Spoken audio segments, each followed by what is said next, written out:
ಓಂ ಅಜ್ಞಾನತಿಮಿರಂಧಸ್ಯ ಜ್ಞಾನಾಂಜನಶಲಾಕಾಯ ಚಕ್ಷುರುನ್ಮಿಲಿತಂ ಯೇನ ತಸ್ಮೈ ಶ್ರೀ ಗುರುವೇ ನಮಃ. ಶ್ರೀ ಚೈತನ್ಯ ಮನೋಭೀಷ್ಟಂ ಸ್ಥಾಪಿತಂ ಯೇನ ಭೂತಲೆ ಸ್ವಯಂ ರೂಪಕಥಾಮಯ್ಯಂ ಸಪದಾಕೃತಂ ವಂದೇಹಂ ಶ್ರೀ ಗುರು ಶ್ರೀಯುತಪದಕಮಲ ಶ್ರೀ ಗುರುನ್ ವೈಷ್ಣವಾಂಶ ಶ್ರೀ ರೂಪಂ ಸಾಗಜಾತಂ ಸಾಗರ ರಘುನಾಥಾನ್ವಿತಂ ತಂ ಸದೇವಂ ಸಾದ್ವೈತಂ ಸಾವಧೂತಂ ಪರಿಜನಸಹಿತಂ ಕೃಷ್ಣ ಚೈತನ್ಯ ದೇವಂ ಶ್ರೀ ರಾಧಾ ಕೃಷ್ಣ ಪಾದಂ ಸಹಗಣ ಲಲಿತ ಶ್ರೀ ವಿಶಾಖಾನ್ವಿತಂ ಹೇ ಕೃಷ್ಣ ಕರುಣಾ ಸಿಂಧು ದೀನ ಬಂಧು ಜಗತ್ಪತೆ ಗೋಪೇಶ ಗೋಪಿಕಾ ಕಾಂತ ರಾಧಾ ಕಾಂತ ನಮಸ್ತುತೆ. ತಪ್ತ ಕಾಂಚನ ಗೌರಾಂಗೆ ರಾಧೆ ವೃಂದಾವನೇಶ್ವರಿ ವೃಷಭಾನುಸುತೆ ದೇವಿ ಪ್ರಣಮಾಮಿ ಹರಿ ಪ್ರಿಯೆ. ವಾಂಛಾಕಲ್ಪತರುಭ್ಯಶ್ಚ ಕೃಪಾ ಸಿಂಧುಭ್ಯ ಏವ ಚ ಪತಿತಾನಾಂ ಪಾವನೇಭ್ಯೋ ವೈಷ್ಣವೇಭ್ಯೋ ನಮೋ ನಮಃ. ನಮಃ ಓಂ ವಿಷ್ಣುಪಾದಾಯ ಕೃಷ್ಣಪ್ರೇಷ್ಠಾಯ ಭೂತಲೆ ಶ್ರೀಮತೆ ಭಕ್ತಿವೇದಾಂತ ಸ್ವಾಮಿನ್ ಇತಿ ನಾಮಿನೆ. ನಮಸ್ತೆ ಸರಸ್ವತಿ ದೇವಿ ಗೌರವಾಣಿ ಪ್ರಚಾರಿಣಿ ನಿರ್ವಿಶೇಷ ಸುಪಾತಿ ಪಾಶ್ಚಾತ್ಯ ದೇಶತಾರಿಣಿ. जय श्री कृष्ण चैतन्य प्रभु नित्यानंद श्री अद्वैत गदाधर शिवासादि गौर भक्त वृंदा. हरे कृष्णा कृष्णा कृष्णा हरे हरे, हरे राम राम राम हरे हरे. हरे कृष्ण. ಅದೊಂದು ಪ್ರೇಯರ್ ಹೇಳಲಿಕ್ಕೆ ಹೇಳಿದಾರಲ್ಲ.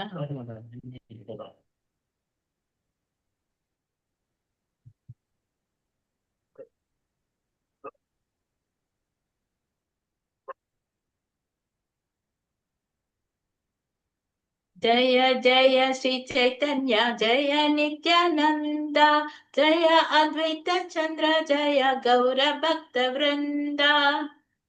जय जय श्री चैतन्य जय नित्यानंद जय जय अद्वैत चंद्र जय गौर भक्त वृंदा.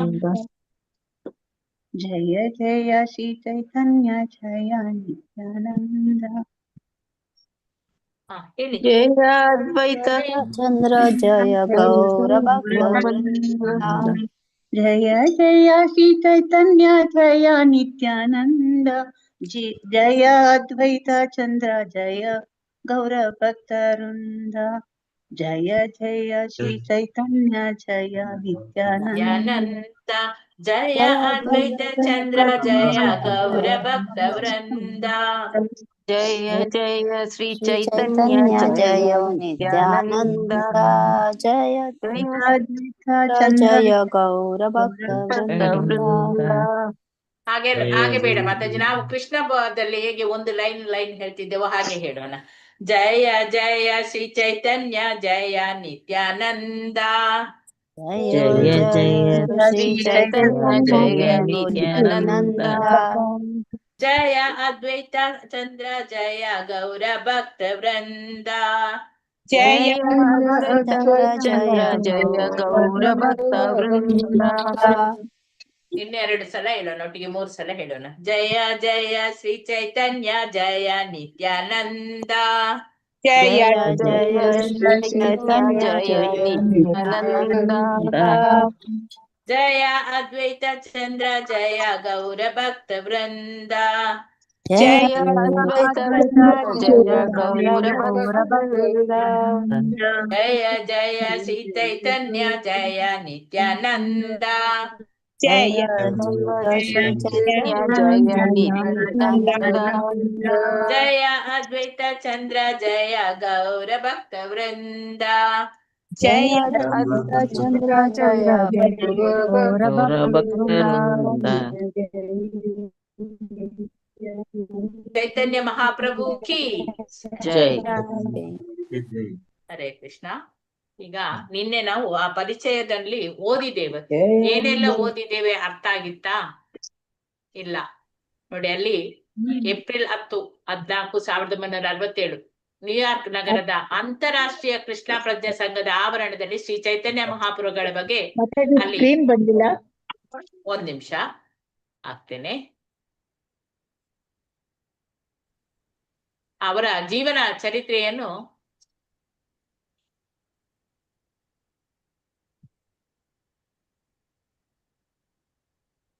ಈಗ ಬಂತಾ ಬಂತು ಮಾತಾಜಿ ಬಂದಿದೆ. ಅಲ್ಲಿ ಯಾರು ಬರ್ದಿದ್ದಾರೆ? ಕೃಷ್ಣದಾಸ ಕವಿರಾಜ ಗೋಸ್ವಾಮಿ. ಚೈತನ್ಯ ಚರಿತಾಮೃತ ಪುಸ್ತಕವನ್ನು ಬರೆದವರು ಕೃಷ್ಣದಾಸ ಕವಿರಾಜ ಗೋಸ್ವಾಮಿ ಅವರು. ಆ ಚೈತನ್ಯ ಚರಿತಾಮೃತದ ಕುರಿತು ನೀಡಿದಂತಹ ಉಪನ್ಯಾಸಗಳು ಅದೇನು ಅಂತ ಹೇಳಿ ಇವತ್ತು ನೋಡೋಣ. ಅಲ್ಲಿ ಚೈತನ್ಯ ಎಂಬ ಪದದ ಅರ್ಥ ಏನಂದ್ರೆ ಜೀವಂತ ಶಕ್ತಿ, ಚರಿತ ಅಂದ್ರೆ ಗುಣ, ಅಮೃತ ಅಂದ್ರೆ ಅಮರ. ಈ ಜೀವಂತ ಅಸ್ತಿತ್ವದಲ್ಲಿ ಉಳ್ಳವರಾಗಿ ನಾವು ಓಡಾಡ್ಬೋದು. ಆದ್ರೆ ಒಂದು ಮೇಜು ಮಾತ್ರ ಈ ರೀತಿ ಮಾಡ್ಲಿಕ್ಕೆ ಆಗ್ತದ? ನಾವು ಓಡ್ಬೋದು, ಜೀವಂತ ವಸ್ತುಗಳು ನಾವು ಓಡಾಡ್ತೇವೆ, ಮೇಜು ಕೂಡ ಓಡಾಡ್ತದ, ಇದ್ದಲ್ಲೇ ಇರ್ತದೆ ಅದು, ಅಲ್ಲವಾ? ಅಂದ್ರೆ ಏಕೆ ಹೀಗೆ? ಅದು ಜೀವಶಕ್ತಿಯನ್ನು ಹೊಂದಿರುವುದಿಲ್ಲ. ಓಡಾಟ ಮತ್ತು ಚಟುವಟಿಕೆ ಎನ್ನುವುದನ್ನು ಜೀವಶಕ್ತಿ ಸಂಕೇತಗಳು ಮತ್ತು ಗುರುತುಗಳು ಅಂತ ಹೇಳಿ ಹೇಳ್ಬೋದು. ಓಡಾಟ ಇರುವವರು ನಾವೆಲ್ಲ ಓಡಾಟ ಮಾಡ್ತೇವೆ, ನಾವೊಂದು ಜೀವಿ. ಈಗ ಆ ಮೇಜು ಓಡಾಟ ಮಾಡುದಿಲ್ಲ, ಅದೇನು ನಮ್ಮ ಶಕ್ತಿ ಒಂದು ಮಾಡಿದೆ. ಒಂದು ಕಾಟ್ ಆಗ್ಲಿ ಅಥವಾ ಕಬಟ್ ಆಗ್ಲಿ, ಅದು ಆಚೆ ಈಚೆ ಚಲನೆ ಆಗುದಿಲ್ಲ, ನಾವು ದುಡಿದ್ರೆ ಮಾತ್ರ ಅದು ಚಲನೆ ಆಗೋದು. ಹಾಗೆ ಅದೇ ಸಂಕೇತಗಳು ಮತ್ತು ಗುರುತುಗಳು ಎಂದು ಹೇಳ್ಬಹುದು. ಈ ಖಂಡಿತವಾಗಿ ಜೀವಶಕ್ತಿ ಇಲ್ಲದೆ ಯಾವ ಕಾರ್ಯ ಕೂಡ ಆಗುದಿಲ್ಲ ಎನ್ಬಹುದು. ಆಗ್ತದಾ? ಹೇಳ್ಬೋದಾ? ಜೀವಶಕ್ತಿ ಭೌತಿಕ ಸ್ಥಿತಿಯಲ್ಲಿ ಇದ್ರೂ ಕೂಡ ಆ ಸ್ಥಿತಿ ಅಮೃತವಲ್ಲ. ಹೀಗಾಗಿ ಇಲ್ಲಿ ಚೈತನ್ಯ ಚರಿತ್ರಾಮೃತ ಎನ್ನುವ ಪದವನ್ನು ಅಮರತ್ವದಲ್ಲಿರುವ ಜೀವಶಕ್ತಿಯ ಒಂದು ಗುಣ ಅಂತೇಳಿ ನಾವು ಅರ್ಥ ಮಾಡಿಕೊಳ್ಬಹುದು. ಚೈತನ್ಯ ಎಂಬ ಪದದ ಅರ್ಥ ಏನು? ಜೀವಂತ ಶಕ್ತಿ. ಚರಿತ ಅಂತ ಹೇಳಿದ್ರೆ ಗುಣ, ಅಮೃತ ಅಂದ್ರೆ ಅಮರ.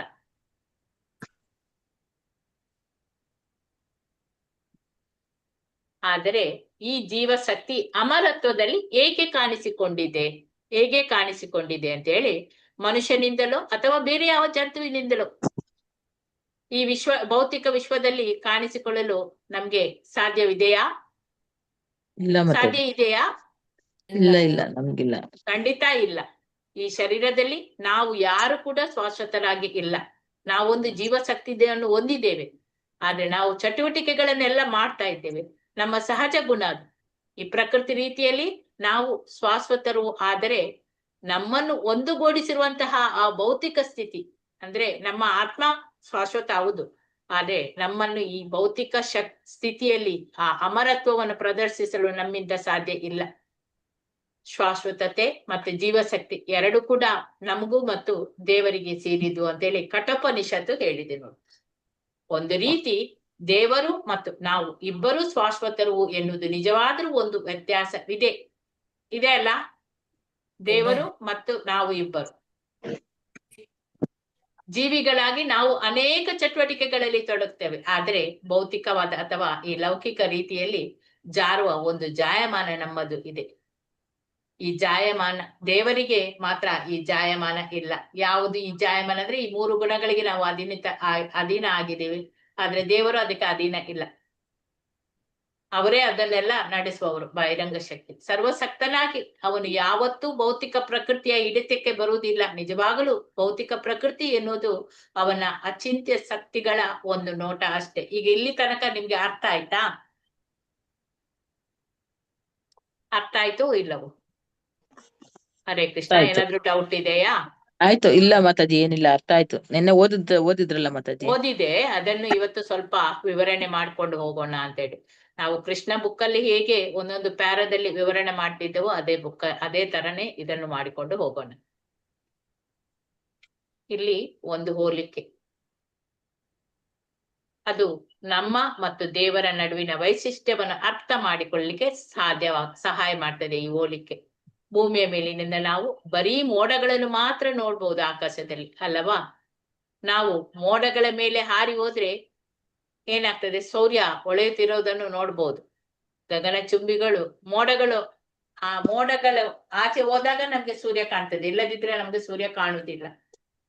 ಗಗನಚುಂಬಿಗಳು ಮತ್ತು ನಗರಗಳು ಅತಿ ಕಿರಿದು ಅಂತ ಹೇಳಿ ಕಾಣಿಸ್ತದೆ. ಹೀಗೆ ಈ ದೇವರ ಸ್ಥಾನದಿಂದ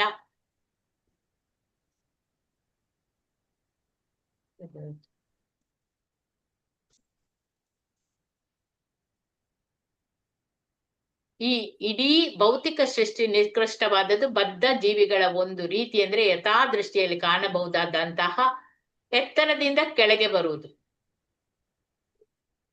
ದೇವರಾದ್ರೂ ಈ ರೀತಿಯನ್ನು ಹೊಂದಿರುವುದಿಲ್ಲ.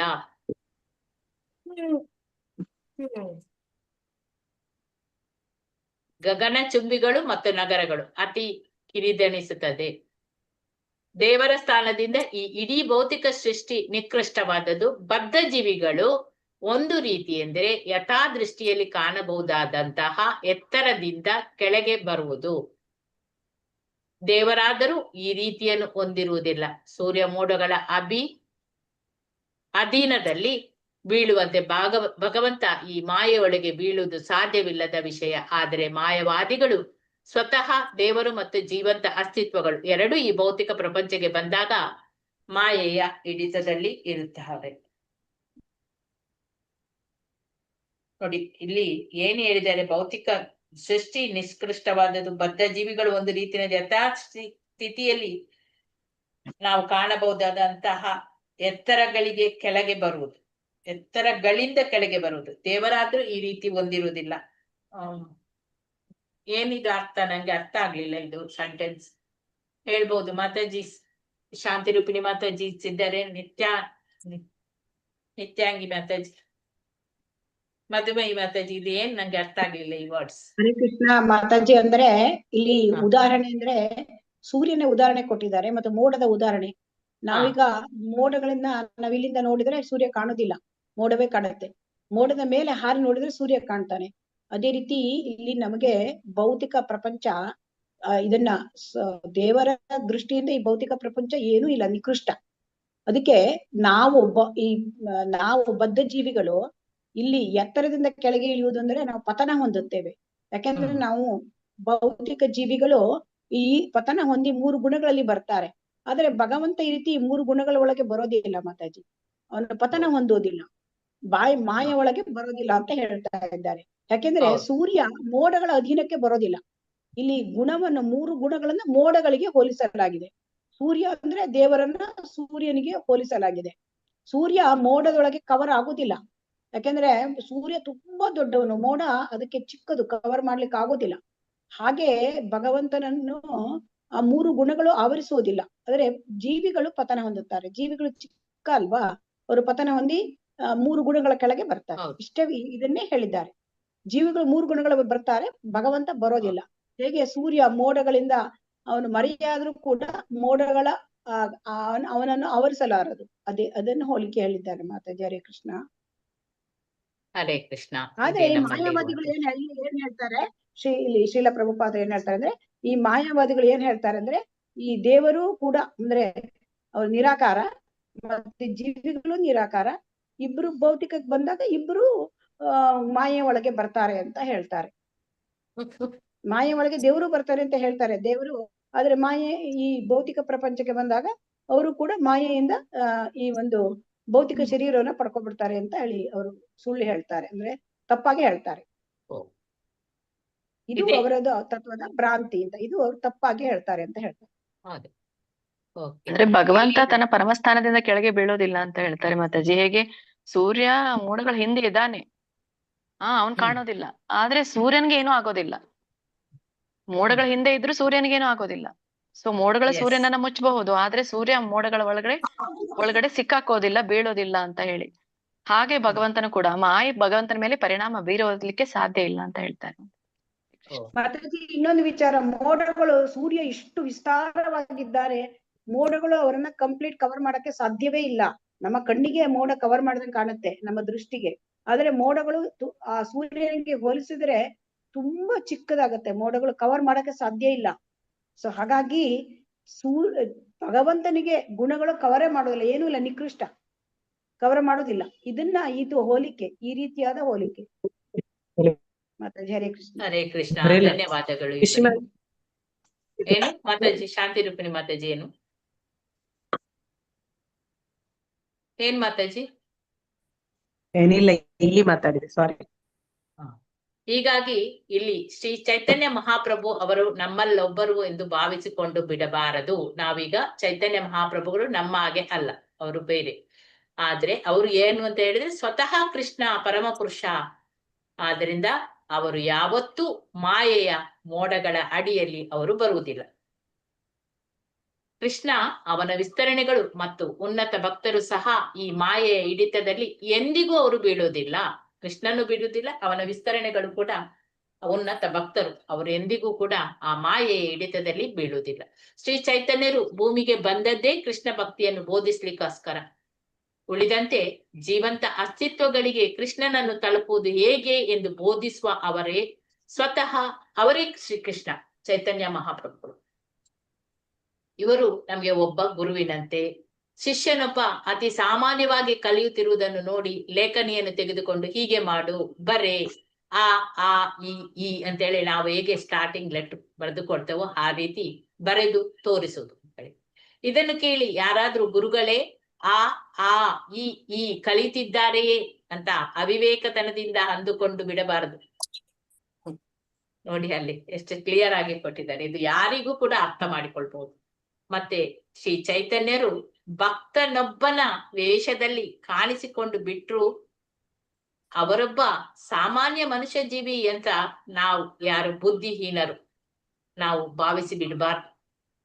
ಹೇಗೆ ಕೃಷ್ಣ ಪ್ರಜ್ಞೆಯವರಾಗುವುದು ಎಂದು ನಮಗೆ ಕಲಿಸಿಕೊಡುವ ಸ್ವತಃ ಶ್ರೀಕೃಷ್ಣನೇ ದೇವರೇ ಶ್ರೀ ಚೈತನ್ಯರು ಎನ್ನುವುದನ್ನು ನಾವು ಯಾವಾಗ್ಲೂ ಅದನ್ನು ನೆನಪಿನಲ್ಲಿ ಇಟ್ಟುಕೊಂಡಿರಬೇಕು.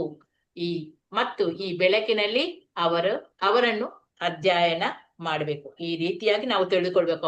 ಅವರು ಭಗವಂತನ ಶ್ರೀಕೃಷ್ಣ ಅಂತೇಳಿ ನಾವು ಅರ್ಥಕೊಳ್ಬೇಕು ಅಂತೇಳಿ ಇದರಲ್ಲಿ ಮೇನ್ ಆಗಿ ಹೇಳಿದ್ದಾರೆ. ಭಗವದ್ಗೀತೆಯಲ್ಲಿ ಶ್ಲೋಕ 18.66 ಸರ್ವಧರ್ಮನ್ ಪರಿತ್ಯಾಜ್ಯ ಅಂತ ಹೇಳಿ ಇದೆಲ್ಲ ಇಲ್ಲೇ ಕೊಟ್ಟಿದ್ದಾರೆ. ಮಾಮೇಕಂ ಶರಣಂ ವ್ರಜ ಅಹಂ ತ್ವಾಂ ಸರ್ವ ಪಾಪೇಭ್ಯೋ ಮೋಕ್ಷಯಿಷ್ಯಾಮಿ ಮಹಾಶುಚಃ ಅಂತೇಳಿ ಇಲ್ಲಿ ಕೃಷ್ಣನೇ ಹೇಳ್ತಾನೆ, ಎಲ್ಲಾ ಧರ್ಮಗಳನ್ನು ತ್ಯಜಿಸಿ ನನಗೆ ಶರಣಾಗಿರಿ, ನಾನು ನಿಮ್ಮನ್ನು ಎಲ್ಲಾ ಪಾಪ ಪ್ರಕ್ರಿಯೆಗಳಿಂದ ಮುಕ್ತಿಗೊಳಿಸ್ತೇನೆ ಅಂತೇಳಿ ಇಲ್ಲಿ ಹೇಳ್ತಾನೆ. ಆಗ ನಾವು ಏನ್ ಹೇಳ್ತೇವೆ, ಶರಣಾಗತಿಯೇ, ನನಗೆ ಬೇಕಾದಷ್ಟು ಜವಾಬ್ದಾರಿಗಳು ಇವೆ ಅಂತೇಳಿ ನಾವು ಹೇಳ್ತೇವೆ. ಆಗ್ಲೇ ಮಾಯ ನಮ್ಗೆ ಹೇಳ್ತದೆ, ಅದನ್ ಮಾಡ್ಬೇಡ, ಮಾಡಿದ್ರೆ ನನ್ನ ಹಿಡಿತದಿಂದ ನೀನು ಹೊರಟು ಹೋಗ್ತೀಯಾ, ಸುಮ್ಮನೆ ನನ್ನ ಹಿಡಿತದಲ್ಲೇ ಇರು, ಇಲ್ಲದಿದ್ರೆ ನಾನು ನಿನಗೆ ಒದೆಯುತ್ತೇನೆ ಅಂತೇಳಿ ಮಾಯ ನಮ್ಗೆ ಹೇಳ್ತದೆ ಅಂತೆ. ಆಗ ಇಲ್ಲಿ ಏನು ಅರ್ಥ, ಒಂದು ಉದಾಹರಣೆ ಕೂಡ ಕೊಟ್ಟಿದ್ದಾರೆ ಪ್ರಭುಪಾದ. ಇವರು ಗಂಡು ಕತ್ತೆ ಮತ್ತೆ ಹೆಣ್ಣು ಕತ್ತೆಯ ಹತ್ತಿರ ಮಿಲನಕ್ಕಾಗಿ ಬಂದಾಗ ಅದರಿಂದ ಮುಖದ ಮೇಲೆ ಒಡೆಸಿಕೊಳ್ಳುವ ಹಾಗೆ ನಾವು ನಿರಂತರವಾಗಿ ಇಲ್ಲಿ ಮಾಯೆಯಿಂದ ಒದೆ ತಿನ್ನುತ್ತಾ ಇದ್ದೇವೆ ಎನ್ನುವುದಂತೂ ಇಲ್ಲಿ ನಿಜವೇ. ಇದೇ ರೀತಿ ಬೆಕ್ಕುಗಳು ಮತ್ತು ನಾಯಿಗಳು ಯಾವಾಗ್ಲೂ ಮಿಲನದ ಸಮಯದಲ್ಲಿ ಪರಸ್ಪರ ಅವುಗಳು ಕಿತ್ತಾಡುತ್ತವೆ ಮತ್ತು ಕೂಗುತ್ತವೆ, ಅಂದ್ರೆ ಕೂಗ್ತವೆ. ಅಷ್ಟೇ ಅಲ್ಲದೆ ಕಾಡಿನ ಒಂದು ಆನೆಯನ್ನು ಸಹ ತರಬೇತಾದ ಹೆಣ್ಣಾನೆಯ ಸಹಾಯದಿಂದ ಹಳ್ಳಕ್ಕೆ ಇಳಿಸಲಾಗ್ತದೆ. ನಾವು ಪ್ರಕೃತಿಯ ಇವೆಲ್ಲ ಆಟವನ್ನು ನೋಡಿ ಕಲಿಬೇಕು. ಹೇಗೆ ನಾವು ಇದನ್ನೆಲ್ಲ ಮಾಯೆಯಿಂದ ಹೊರಗೆ ಬರ್ಬೇಕು ಏನು ಅಂತೇಳಿ ಇಲ್ಲಿ ಸರಿಯಾಗಿ ಕೊಡ್ತಾರೆ. ಈಗ ಗಂಡು ಕತ್ತೆ ಹೆಣ್ಣು ಕತ್ತೆಯ ಹತ್ತಿರ ಮಿಲನಕ್ಕೆ ಬಂದಾಗ ಅದು ಪೆಟ್ಟು ತಿಂತದೆ, ಅದರ ಹೆಣ್ಣು ಕತ್ತೆ ಮುಖಕ್ಕೆ ಒದೀತದಂತೆ. ಹಾಗೆ ನಾವು ಏನ್ ಮಾಡ್ತೇವೆ, ನಿರಂತರವಾಗಿ ಮಾಯೆಯಿಂದ ಒದೆ ತಿಂತಾ ಇದ್ದೇವೆ, ಅದಂತೂ ನಿಜ. ಈಗ ಬೆಕ್ಕು ನಾಯಿಗಳು ಕೂಡ ಯಾವಾಗ್ಲೂ ಅದು ಮಿಲನದ ಸಮಯದಲ್ಲಿ ಯಾವಾಗ್ಲೂ ಕಿತ್ತಾಡ್ತಾ ಇರ್ತವೆ. ನೀವು ಕೇಳಿರ್ಬಹುದು ಎಲ್ಲಿಯಾದ್ರೂ ಕುಯ್ ಅಂತ ಹೇಳುವಂಥದ್ದು. ಅಷ್ಟೇ ಅಲ್ಲದೆ ಕಾಡಿನಲ್ಲಿ ಏನ್ ಮಾಡ್ತಾರೆ, ಆನೆಯನ್ನು ತರಬೇತಿ ಮಾಡ್ಬೇಕಾದ್ರೆ ಅದನ್ನು ಹೆಣ್ಣಾನೆಯ ಸಹಾಯದಿಂದ ಹಳ್ಳಕ್ಕೆ ಇಳಿಸಲಾಗ್ತದೆ. ಈ ಪ್ರಕೃತಿಯ ಅಂತಹ ಆಟಗಳನ್ನು ನಾವು ಇಲ್ಲಿ ನೋಡಿ ನಾವು ತಿಳಿದುಕೊಳ್ಬೇಕು. ಈಗ ಇಲ್ಲಿ ಇನ್ನೊಂದು ಕೊಟ್ಟಿದ್ದಾರೆ ಪ್ಯಾರದಲ್ಲಿ, ಇದು ಎಲ್ಲಿ ತನಕ ಓದಿಯಾಗಿದೆ ಅಂತ ಮತ್ತೆ ನಂಗೆ ಗೊತ್ತಿಲ್ಲ. ಇನ್ನು ಒಂದು 3-4 ಪೇಜ್ ಓದಿಯಾಗಿದೆ. ಇಲ್ಲಿ ನಮ್ಮನ್ನು ಬಲೆಗೆ ಹಾಕಿಕೊಳ್ಳಲು ಮಾಯೆಗೆ ಹಲವಾರು ದಾರಿಗಳು ಇದೆ. ಈಗ ನಮ್ಮನ್ನು ಬಲೆಗೆ ಹಾಕ್ಬೇಕು, ಅದಕ್ಕೆ ಮಾಯೆಗೆ ನೋಡಿ ಎಷ್ಟೋ ದಾರಿಗಳಿವೆ. ಅದ್ರಲ್ಲಿ ಶಕ್ತಿಯುತವಾದ ಸಂಕೋಲೆ ಅಂದ್ರೆ ಹೆಣ್ಣು ಒಂದು ರೀತಿ, ಅದೊಂದು ಹೆಣ್ಣು ಒಂದು ರೀತಿ ಅಂತ ಹೇಳಿ ಕೊಟ್ಟಿದ್ದಾರೆ. ನಾವ್ಯಾರು ಗಂಡುಗಳು ಅಲ್ಲ ಮತ್ತು ಹೆಣ್ಣುಗಳು ಅಲ್ಲ. ಈ ಹಣೆಪಟ್ಟಿಗಳು ನಮ್ಮ ಹೊರ ಉಡುಪಿಗೂ ಮತ್ತು ಶರೀರಕ್ಕೂ ಮಾತ್ರ ಅನ್ವಯಿಸುವಂತದ್ದು. ನಾವೆಲ್ಲರೂ ನಿಜವಾಗಿಯೂ ಕೃಷ್ಣನ ಸೇವಕರು. ಇಲ್ಲಿ ನಾವು ನಮ್ಮ ಹೆಣ್ಣು ಗಂಡು ಅಂತೇಳಿ ಹೇಳ್ತಾ ಇದ್ದೇವೆ, ಆದ್ರೆ ಇಲ್ಲಿ ನೋಡಿ ಅವರು ಹೇಳಿದ್ದಾರೆ, ಕವಿರಾಜ್ ಅವರು ಕೃಷ್ಣದಾಸ್ ಶೀಲ ಕೃಷ್ಣದಾಸ್ ಕವಿರಾಜ್ ಗೋಸ್ವಾಮಿ ಅವರು ಹೇಳಿದ್ದಾರೆ ನೋಡಿ, ನಾವೆಲ್ಲರೂ ಕೃಷ್ಣನ ಸೇವಕರೇ. ಆದ್ರೆ ಒಂದು ಬದ್ಧ ಬದುಕಿನಲ್ಲಿ ನಾವೊಂದು ಸುಂದರ ತರುಣಿ ರೂಪದಲ್ಲಿರುವ ಕಬ್ಬಿಣದ ಸಂಕೋಲೆಗಳಿಂದ ಬಂಧಿತರಾಗಿ ಬಿದ್ದಿದ್ದೇವೆ. ಈಗ ಪ್ರತಿ ಗಂಡಸು ಲೈಂಗಿಕ ಸುಖದ ಬಂಧನಕ್ಕೊಳಪಟ್ಟಿರುವುದರಿಂದ ಯಾವನೊಬ್ಬನಾದರೂ ಪ್ರಾಪಂಚಿಕ ಸಂಕೋಲೆಗಳಿಂದ ಬಿಡಿಸಿಕೊಳ್ಳಲು ಬಯಸಿದ್ರೆ ಮೊದಲು ಈ ಲೈಂಗಿಕ ತೃಷೆಯನ್ನು ಸಂಯಮದಲ್ಲಿ ಇಟ್ಟುಕೊಳ್ಳಲಿಕ್ಕೆ ಕಲಿಬೇಕು. ಅಪರಿಮಿತ ಲೈಂಗಿಕ ಸುಖ ಒಬ್ಬನನ್ನು ಸಂಪೂರ್ಣವಾಗಿ ಈ ಮಾಯೆಯ ಹಿಡಿತದಲ್ಲಿ ಹಾಕಿ ಬಿಡುತ್ತದೆ. ಇಲ್ಲಿ ಶ್ರೀ ಚೈತನ್ಯರು ಅವರ ಪತ್ನಿ 16 ವಯಸ್ಸಿನವರಾಗಿದ್ರು, ತಾಯಿ 70 ವರ್ಷದವರಾಗಿದ್ರು. ಮತ್ತೆ ಆ ಕುಟುಂಬದ ಏಕಮಾತ್ರ ಪುರುಷರಾಗಿದ್ರು ಕೂಡ ಅವರು ತಮ್ಮ 24ನೇ ವಯಸ್ಸಿನಲ್ಲೇ ಅಧಿಕೃತವಾಗಿ ಮಾಯೆಯನ್ನು ತ್ಯಜಿಸಿಬಿಟ್ರು. ಅವರು ಒಬ್ಬ ಬ್ರಾಹ್ಮಣನಾಗಿದ್ರು, ಶ್ರೀಮಂತರೇನು ಅಲ್ಲದಿದ್ರು ಅವರು ಸನ್ಯಾಸ ಸ್ವೀಕರಿಸಿ ತಮ್ಮನ್ನು ತಾವು ಸಂಸಾರ ಬಂಧನದಿಂದ ಬಿಡಿಸಿಕೊಂಡ್ರು. ಇಲ್ಲಿ ತನಕ ಆಯ್ತಾ? ಅರ್ಥ ಆಗದಿದ್ರೆ ಹೇಳಿಕೊಡ್ತಾರೆ. ಅರ್ಥ ಆಯ್ತು ಇಲ್ಲವೋ? ಇಲ್ಲ ಮುಂದೆ ಹೋಗೋಣ? ಆಯ್ತು ಮತ್ತೆ ಯಾರು ಉತ್ತರ ಇಲ್ಲ? ಓಕೆ, ಮುಂದೆ ಹೋಗೋಣ ಮತ್ತಜ್ಜಿ. ಓಕೆ, ಹರೇ ಕೃಷ್ಣ. ನಾವು ಸಂಪೂರ್ಣವಾಗಿ ಕೃಷ್ಣ ಪ್ರಜ್ಞೆಯವರಾಗಬೇಕಾದ್ರೆ ಮಾಯೆಯ ಸಂಕೋಲೆಗಳನ್ನು ನಾವು ಬಿಡಿಸಿಕೊಂಡು ಬರಬೇಕು ಈಗ. ಅಥವಾ ಮಾಯೆಯೊಂದಿಗೆ ನಾವು ಹಾಗೆ ಉಳಿದ್ರೆ ಈ ಮಾಯೆಯ ಮೋಹಕ್ಕೆ ಸಿಲುಕದಂತೆ ನಾವು ಉಳಿದುಕೊಳ್ಬೇಕು. ಈ ಚೈತನ್ಯರ ಹತ್ತಿರದ ಭಕ್ತರಲ್ಲಿ ಅನೇಕ ಗೃಹಸ್ಥರು ಇದ್ದುದರಿಂದ ನಾವು ಕುಟುಂಬ ಜೀವನವನ್ನು ಬಿಡ್ಬೇಕು ಅಂತ ಹೇಳಿ ಇಲ್ಲ. ಆದ್ರೆ ಶ್ರೀ ಚೈತನ್ಯರು ತ್ಯಜಿಸಬೇಕಾಗಿರುವುದು ಈ ಐಹಿಕ ಸುಖ ಭೋಗದ ಪ್ರವೃತ್ತಿಯನ್ನು ಅಂತ ಹೇಳಿದ್ದಾರೆ. ಚೈತನ್ಯ ಮಹಾಪ್ರಭುಗಳು ವಿವಾಹ ಜೀವನದಲ್ಲಿ ಒಬ್ಬ ಗೃಹಸ್ಥನು ನಿಯಂತ್ರಿತ ಲೈಂಗಿಕ ಜೀವನದಲ್ಲಿ ತೊಡಗುವುದನ್ನು ಅನುಮೋದಿಸಿದ್ರು. ಆದ್ರೆ ಶ್ರೀ ಚೈತನ್ಯರು ತಮ್ಮ ಶಿಷ್ಯ ಸನ್ಯಾಸಿಗಳ ವಿಷಯದಲ್ಲಿ ತುಂಬಾ ಕಟ್ಟುನಿಟ್ಟಾಗಿ ಇದ್ರು. ಒಮ್ಮೆ ತಮ್ಮೊಂದಿಗಿದ್ದ ಆ ಕೀರ್ತನೆ ಕಾರ್ಯಕ್ರಮದ ಮುಖ್ಯರಲ್ಲಿ ಒಬ್ಬರಾಗಿದ್ದ ಕಿರಿಯ ಹರಿದಾಸರು, ಛೋಟಾಹರಿದಾಸ್, ಆಸೆಯಿಂದ ಹೆಂಗಸೊಬ್ಬಳನ್ನು ನೋಡಿದಾಗ ಅವರಿಗೆ ಚೈತನ್ಯರು ಹೇಳಿದ್ರು, ನೀನು ನನ್ನ ಜೊತೆಯಲ್ಲಿ ಸನ್ಯಾಸಾಶ್ರಮದಲ್ಲಿ ವಾಸ ಮಾಡುತ್ತಿದ್ದೀಯಾ, ಆದ್ರೂ ಹೆಂಗಸೊಬ್ಬಳನ್ನು ನೀನು ಕಾಮಭಾವನೆಯಿಂದ ನೋಡಿದೀಯಾ? ಉಳಿದ ಶಿಷ್ಯರೆಲ್ಲರೂ ಈ ಹರಿದಾಸರನ್ನು ಶಮಿಸುವಂತೆ ಚೈತನ್ಯರನ್ನು ಕೇಳಿಕೊಂಡಾಗ ಅವರು ಹೇಳಿದ್ರು, ನೀವೆಲ್ಲರೂ ಅವನನ್ನು ಶಮಿಸಿ, ಅವನೊಂದಿಗೆ ಬಾಳ್ಬಹುದು, ನಾನು ಒಂಟಿಯಾಗಿ ಇರ್ತೇನೆ. ಇದೇ ಸಮಯದಲ್ಲಿ ತಮ್ಮ ಶಿಷ್ಯರೊಬ್ಬರ ಹೆಂಡತಿ ಬಸುರಿಯಾಗಿದ್ದಾಳೆ ಎಂದು ತಿಳಿದಾಗ ಚೈತನ್ಯರು ಆ ಮಗುವಿಗೊಂದು ಶ್ರೇಯಸ್ಕರ ಹೆಸರನ್ನು ಇಡುವಂತೆ ಸೂಚಿಸಿದ್ರು. ಅಂದರೆ ಅವರು ಗೃಹಸ್ಥಾಶ್ರಮದಲ್ಲಿ ಇರುವವರು ಭೋಗದಲ್ಲಿ ನಿರತರಾಗಿರುವುದನ್ನು ಒಪ್ಪಿದ್ರು ಕೂಡ ಸನ್ಯಾಸಾಶ್ರಮದಲ್ಲಿ ಇರುವವರು ಉಪವಾಸದ ದಿವಸ ಸ್ನಾನಕ್ಕೆ ಮಾಡಲು ಒಳಗಿಳಿದು ನೀರು ಕುಡಿಯುವ ರೀತಿಯಲ್ಲಿ ಮಾಡುವ ಮೋಸಗಳನ್ನು ಕಂಡರೆ ಸಿಡಿದೇಳುತ್ತಿದ್ದರು. ಏನ್ ಅರ್ಥ ಆಯ್ತು? ಈಗ ನೀವು ಹೇಳಿ, ಯಾರಾದ್ರೂ ಹೇಳಿ, ಏನ್ ಅರ್ಥ ಆಯ್ತು ನಿಮ್ಗೆ ಅಂತ ಹೇಳಿ. ತಂದೆ ನೋಡಿ, ಹಿಂದೆ ತಂದೆ ನಾನು ಹೇಳ್ಬಹುದಾ ಮಾತಾಜಿ? ಅಂದ್ರೆ ಇಲ್ಲಿ ಲೈಂಗಿಕ ಜೀವನ ಅಕಸ್ಮಾತ್ ಕುಟುಂಬದೊಳಗೆ ನಡೆದಾಗ ಅಂದ್ರೆ ಆಕೆ ಬಸ್ರೆಯಾಗಿ ಬಸ್ರೆ ಆದ್ಲು ಅಂತ ಗೊತ್ತಾಗೋಣ, ಮಗು ಚೆನ್ನಾಗಿ ಶ್ರೇಯಸ್ಕರವಾಗಿರ್ಲಿ, ಒಳ್ಳೆ ಹೆಸರಿಡ್ರಿ ಅಂತ ಹೇಳಿದ್ರು. ಆದ್ರೆ ಅದೇನೆ ಏನು ಅಂತಂದ್ರೆ ಈ ಸನ್ಯಾಸತ್ವ ತಗೊಂಡು ಸನ್ಯಾಸಿಗಳ ಗುಂಪಿನಲ್ಲಿ ಇದ್ಕೊಂಡು ಒಬ್ಬ ಮಹಿಳೆಯನ್ನ ಕಾಮದೃಷ್ಟಿಯಿಂದ ನೋಡಿದ್ದಾರೆ ಅಂತಂದ್ರೆ ಅದನ್ನ ಸಹಿಸ್ಲಿಲ್ಲ ಅವರು. ಅಂದ್ರೆ ಸ್ಪಷ್ಟವಾಗಿ ಇಲ್ಲಿ ಎರಡನ್ನೂ ಕೂಡ ವ್ಯತ್ಯಾಸ ತೋರಿಸ್ತಾ ಇದ್ದಾರೆ. ಅದು ನಮ್ಗೆ ಅರ್ಥ ಆಗುತ್ತೆ. ಇನ್ನು ಬೇರೆ ಯಾರಾದ್ರೂ ಹೇಳ್ಬೋದಾ? ಚೈತನ್ಯ ಮಹಾಪ್ರಭುಗಳ ಒಂದು ಇದ್ರಲ್ಲಿ ಭಕ್ತರಲ್ಲಿ ಗೃಹಸ್ಥರು ಇದ್ರು ಮತ್ತೆ ಸನ್ಯಾಸಿಗಳು ಇರ್ತಾರೆ. ಅಂದ್ರೆ ಅವರು ಗೃಹಸ್ಥ ಇರ್ಬಾರ್ದು, ಭಕ್ತರಾಗ್ಬೇಕಾದ್ರೆ ಗೃಹಸ್ಥರಾಗಿರ್ಬಾರ್ದು ಅಂತ ಏನಿಲ್ಲ, ಎಲ್ಲರೂ ಸರಿ. ಅಂದ್ರೆ ಅವ್ರಿಗೆ ಸನ್ಯಾಸ ಇದು ತಗೊಂಡ್ಮೇಲೆ ನೀನು ಪ್ಯೂರ್ ಆಗಿ ಸನ್ಯಾಸಿಯಾಗೆ ಇರ್ಬೇಕು ಅನ್ನೋದು ಇದಿರುತ್ತೆ. ಅವ್ರು ಅದನ್ನ ಮಾಡಿ ತೋರಿಸಿದ್ರು ಸಹ. ಆದ್ರಿಂದ ಅವ್ರು ಒಂದು ಉದಾಹರಣೆ ಕೊಡ್ತಾ ಇದ್ದಾರೆ.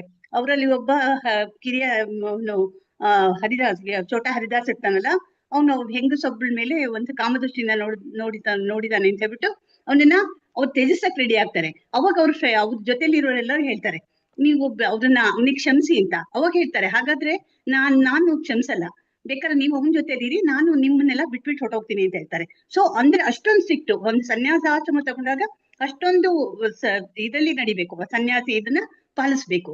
ಆದ್ರೆ ಅವರು ಗೃಹಸ್ಥರಾಗಿರ್ಬಾರ್ದು ಅಂತ ಹೇಳಲ್ಲ, ಯಾಕೆಂದ್ರೆ ಅವ್ರು ಹೇಳ್ತಾ ಇದ್ದಾರೆ ಅವರಲ್ಲಿ ಒಬ್ಬ ಗೃಹಸ್ಥ ಇದ್ದ ಭಕ್ತರಲ್ಲಿ. ಸೊ ಅವ್ರ ಹೆಂಡತಿ ಇದಾದಾಗ ಅವ್ರು ಅದಕ್ಕೆ ಆ ಮಗುಗೆ ಹೆಸರು ಸಹ ಇಡ್ಲಿಕ್ಕೆ ರೆಡಿ ಆಗ್ತಾರೆ. ಅಂತ ಹೇಳಿದ್ರೆ ಗೃಹಸ್ಥರಾದ್ರೆ ಅವರು ಒಂದು ಇದನ್ನ ಅವರು ಲೈಂಗಿಕ ಜೀವನವನ್ನ ಗೃಹಸ್ಥರಿಗೆ ಅವರು ಇದ್ ಮಾಡಿರ್ಲಿಲ್ಲ, ಇಟ್ ಈಸ್ ಅಲೋಡ್. ಬಟ್ ಸನ್ಯಾಸಿಗಳು ಮಾತ್ರ ಇರಬಾರ್ದು, ಸನ್ಯಾಸಿಗಳಲ್ಲಿ ಪ್ಯೂರ್ ಆಗಿರ್ಬೇಕು ಅವರು. ಸನ್ಯಾಸಿಗಳಾಗಿ ಗೃಹಸ್ಥಾಶ್ರಮ ಅಂದ್ರೆ ಒಂದು ಲೈಂಗಿಕ ಇದಿರಬಾರ್ದು. ಅದ್ ಏನ್ ಹೇಳ್ತಾರೆ ಇಲ್ಲಿ ಒಂದು ಉದಾಹರಣೆ ಕೊಡ್ತಾ ಇದ್ದಾರೆ. ಅಂದ್ರೆ ಉಪವಾಸ ಇರ್ತೀವಿ ಅಂತ ಹೇಳ್ಬಿಟ್ಟು ಹೇಳ್ದವರು ಸ್ನಾನ ಮಾಡಕ್ಕೆ ನೀರ್ ಒಳಗ್ ಹೋದಾಗ ನೀರ್ ಕುಡಿದ್ರೆ ಅಲ್ಲಿ ಹೋಯ್ತು ಸನ್ಯಾಸ. ಅವ್ರದ್ದು ಉಪವಾಸದ ಏನಿದೆಯಲ್ಲ ಅದು ಇಲ್ಲ ಅಲ್ಲ, ಅದು ಇದ್ ಮಾಡ್ದಂಗೆ ಅಂದ್ರೆ ಕಳ್ತನ ಇದ್ ಮಾಡ್ತಾ ಇದ್ದಾರೆ, ಮೋಸ ಮಾಡ್ತಾ ಇದ್ದಾರೆ. ಅದನ್ನ ಅವ್ರು ಒಪ್ತಾ ಇರ್ಲಿಲ್ಲ. ಅಂದ್ರೆ ಅವ್ನು ಸನ್ಯಾಸಿ ಅಂತ ತನ್ನ ಜೊತೆಯಲ್ಲಿ ಇದ್ದವನು ಆ ತರ ಮೋಸ ಮಾಡಿದಾಗ ಅವರಿಗೆ ಬೇಜಾರಾಗುತ್ತೆ.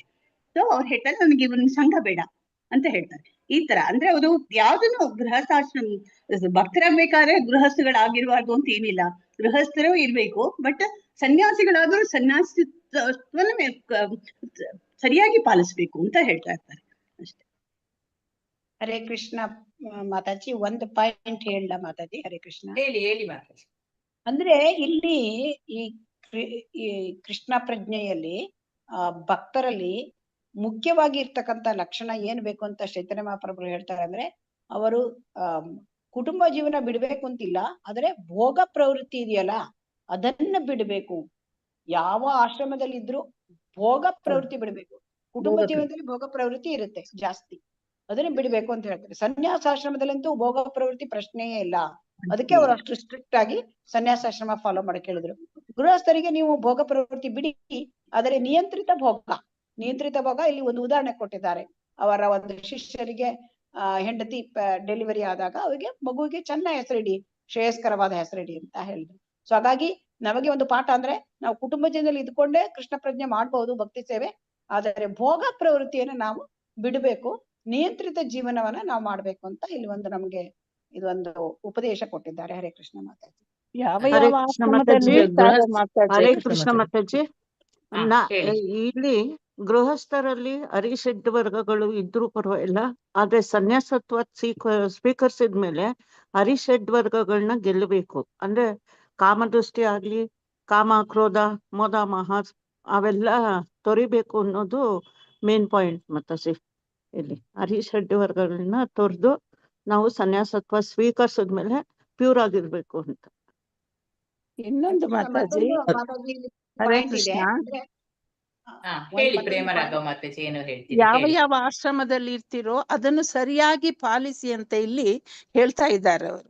ಯಾವ ಆಶ್ರಮದಲ್ಲಿ ಸನ್ಯಾಸಿ ಆಶ್ರಮ ಧರ್ಮವನ್ನು ಪಾಲಿಸ್ಬೇಕು, ಸಂಸಾರಿ ಆಶ್ರಮವನ್ನು ಸರಿಯಾಗಿ ಪಾಲಿಸ್ಬೇಕು ಅಂತ ಇಲ್ಲಿ ಸ್ಪಷ್ಟವಾಗಿ ಹೇಳ್ತಿದ್ದಾರೆ. ಹರೇ ಕೃಷ್ಣ ಮಾತಾಜಿ. ಹೇಳಿ.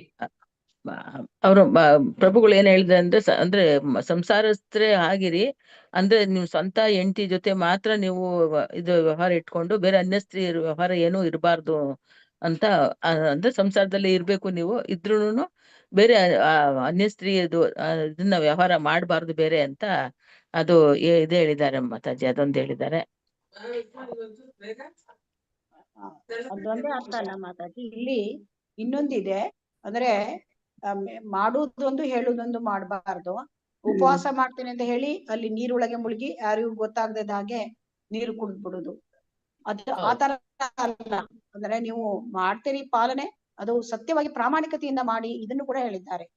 ಮತ್ತೆ ಈ ಮಾತಾಜಿ ಹೇಳಿದ್ರಲ್ವಾ, ಗೃಹಸ್ಥ ಜೀವನ ಅಂತಂದ್ರೆ ಬರೇ ಒಂದು ಪತ್ನಿ ಜೊತೆಗೆ ಜೀವನ ಒಂದೇ ಅಲ್ಲ, ಅದು ಕೃಷ್ಣ ಪ್ರಜ್ಞಾವಂತ ಮಕ್ಕಳನ್ನು ಮಾಡ್ಲಿಕ್ಕೆ ಮಾತ್ರ ಆ ಕಾಮ ಜೀವನವನ್ನು ಉಪಯೋಗಿಸ್ಬೇಕು. ಅದು ಮುಖ್ಯವಾದದ್ದು ಆ ನಿಯಂತ್ರಿತ ಜೀವನದಲ್ಲಿ. ಹರೇ ಕೃಷ್ಣ ಮಾತಾಜಿ. ಹರೇ ಕೃಷ್ಣ.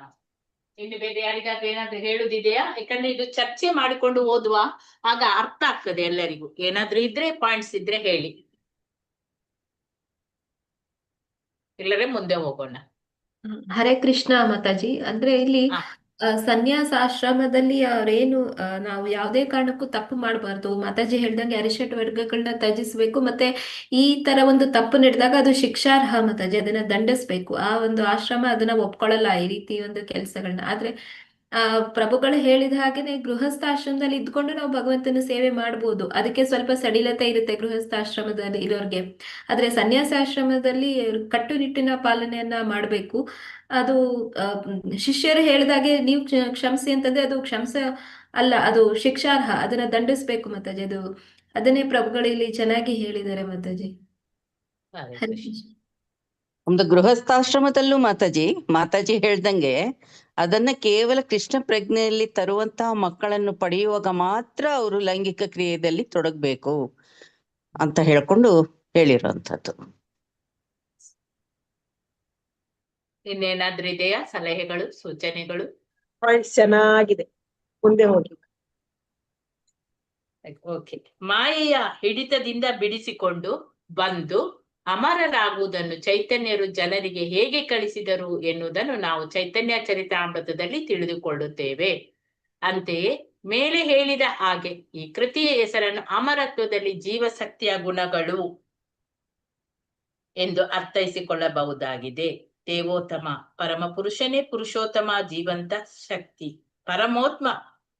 ದೇವೋತ್ತಮ ಪರಮ ಪುರುಷನೇ ಪರಮೋತ್ತಮ ಜೀವಂತ ಶಕ್ತಿ. ಆತ ಪರಮೋತ್ತಮ ಜೀವಿಯಾಗಿದ್ದಾನೆ. ಲೋಕದಲ್ಲಿ ಅನೇಕ ಜೀವಿಗಳು ಇದ್ದಾರೆ. ಇವು ಎಲ್ಲವೂ ಏಕ ವ್ಯಕ್ತಿ ಅಸ್ತಿತ್ವಗಳು. ಇದನ್ನು ಅರ್ಥ ಮಾಡಿಕೊಳ್ಳುವುದು ಬಹಳ ಸುಲಭ. ನಾವೆಲ್ಲರೂ ಆಲೋಚನೆಗಳಲ್ಲಿ ಮತ್ತೆ ಆಕಾಂಕ್ಷೆಗಳಲ್ಲಿ ಪ್ರತ್ಯೇಕ ಲಕ್ಷಣವುಳ್ಳವರು ಮತ್ತು ಆ ಪರಮ ಪುರುಷನು ಹೀಗೆ ಏಕ ವ್ಯಕ್ತಿ ವೈಲಕ್ಷಣದವನು. ಆದರೆ ಅವನು ಭಿನ್ನ, ಏಕೆಂದ್ರೆ ಅವನು ನಾಯಕ. ಯಾರು ಅವನನ್ನು ಮೀರಿಸಲಿಕ್ಕೆ ಲಾಗದಂತವನು. ಸೃಷ್ಟಿಸಲಾದ ಜೀವಿಗಳಲ್ಲಿ ಒಂದು ಇನ್ನೊಂದನ್ನು ಯಾವುದೋ ರೀತಿಯಲ್ಲಿ ಮೀರಿಸುವುದು ಸಾಧ್ಯವಿದೆ. ಹೀಗೆ ಈ ಜೀವಂತ ಅಸ್ತಿತ್ವಗಳ ಹಾಗೆ ಭಗವಂತನು ಒಬ್ಬ ವ್ಯಕ್ತಿ. ಆದರೆ ಅವನು ಪರಮೋತ್ತಮನಾಗಿರುವುದರಿಂದ ಎಲ್ಲರಿಗಿಂತಲೂ ಭಿನ್ನ. ಭಗವಂತನು ಚ್ಯುತಿರಹಿತನು. ಆದ್ದರಿಂದ ಭಗವದ್ಗೀತೆಯಲ್ಲಿ ಅವನನ್ನು ಅಚ್ಯುತ ಎಂದರೆ ಎಂದಿಗೂ ಕೆಳಗೆ ಬೀಳದವನು ಎಂದು ಸಂಬೋಧಿಸಲಾಗಿದೆ. ಈ ಹೆಸರು ಬಹಳ ಯೋಗ್ಯವೆನಿಸಬೇಕು ಎಂದಾದ್ರೆ ಭಗವದ್ಗೀತೆಯಲ್ಲಿ ಮಾಯದ ಮಂಪರಿಗೆ ಬೀಳುವವನು ಯಾರು? ಅರ್ಜುನ. ಆದ್ರೆ ಕೃಷ್ಣ ಅಲ್ಲಿ ಬೀಳುವುದಿಲ್ಲ. ಸ್ವತಃ ಕೃಷ್ಣನೇ ತನ್ನ ಈ ಬೀಳದಿರುವಿಕೆಯನ್ನು ಪ್ರಕಟಪಡಿಸುತ್ತಾ ಅರ್ಜುನನಿಗೆ ಹೇಳ್ತಾನೆ, ನಾನು ಈ ಲೋಕದಲ್ಲಿ ಕಾಣಿಸಿಕೊಳ್ಳುವಾಗ ನನ್ನದೇ ಅಂತಸ್ಥ ಸಾಮರ್ಥ್ಯದಿಂದಲೇ ಅದನ್ನು ಸಾಧ್ಯವಾಗಿಸುತ್ತೇನೆ ಅಂತ. ಓಕೆ, ಏನರ್ಥ ಆಯ್ತು? ಮಾಯೆಯ ಹಿಡಿತದಿಂದ ಬಿಡಿಸಿಕೊಂಡು ಬಂದು ಅಮರರಾಗುವುದು ಚೈತನ್ಯರು ಜನರಿಗೆ ಹೇಗೆ ಕಳಿಸಿದ್ರು ಅಂತ ಹೇಳಿ ಇಲ್ಲಿ ಹೇಳಿದ್ದಾರೆ. ಒಬ್ಬೊಬ್ಬರು ಒಂದೊಂದು ಪಾಯಿಂಟ್ ಹೇಳ್ತಾ ಬನ್ನಿ.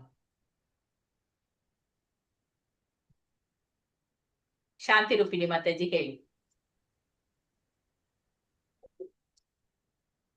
ಹರೇ ಕೃಷ್ಣ.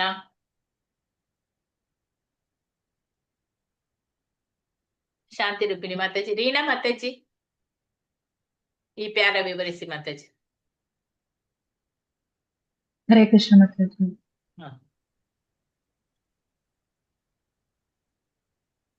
ಸೊ ಈಗ ನಮ್ಗೆ ಚೈತನ್ಯ ಮಹಾಪ್ರಭುಗಳೇ ನಮ್ಗೆ ಈ ಮಾಯೆಯಿಂದ ಹೇಗೆ ನಾವು ಹೊರಗಡೆ ಬರ್ಬೇಕು ಅನ್ನೋದಕ್ಕೆ ಅವರು ನಮ್ಗೆ ಹರೇ ಕೃಷ್ಣ ಮಹಾಮಂತ್ರವನ್ನ ಕೊಟ್ಟಿದ್ದಾರೆ. ಸೊ ಹರೇ ಕೃಷ್ಣ ಮಹಾಮಂತ್ರವನ್ನ ಹೇಳ್ತಾ ನಾವು ಈ ಮಾಯಾ ಹಿಡಿತದಿಂದ ಈ ಕಲಿಯುಗದಲ್ಲಿ ಎಸ್ಪೆಷಲಿ ಹರೇರ್ ನಾಮ ಇವ ಕೇವಲಂ ಕಲವು ನಾಸ್ತೈವ ಅತಿರನ್ಯತ ಅಂತ ಅವರು ನಾವೆಲ್ಲರೂ ಸಹ ಪತಿತರು ಆಕ್ಚುಲಿ.